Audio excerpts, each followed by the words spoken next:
Welcome to the latest review video, where I will be taking a closer look at the newly released Nubia Z50 smartphone from ZTE-owned company Nubia. This smartphone has been generating a lot of buzz and anticipation since its release in China, and Nubia has yet to announce a global launch date for this impressive device. Let's dive deeper into official unboxing video of it and analyze the features. The Nubia Z50 comes in a standard box containing all the usual user manuals, a Type-C USB cable and 80 watts fast charging adapter. There's also a bonus case in the box, which is usually a rare sighting in flagship packages.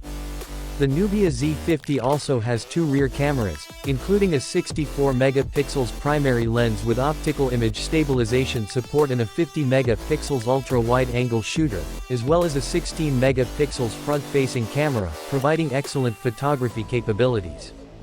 It is powered by a Qualcomm Snapdragon 8 Gen 2 chipset and up to 16 GB of LPDDR5X RAM, ensuring smooth and fast performance. It features a stunning 6.67-inch curved Full HD Plus AMOLED display, 144 Hz refresh rate, and 1000 nits peak brightness, making it perfect for media consumption and gaming. The device is powered by a 5000 mAh battery unit that supports fast charging, ensuring that you have plenty of power throughout the day. It is available in 3 color options: White Island, Black Reef, and Lantout with vegan leather backing, allowing you to choose the one that best fits your style.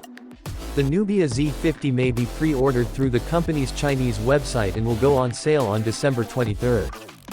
If you enjoyed this review of the new Nubia Z50 smartphone, be sure to hit the subscribe button and give this video a thumbs up.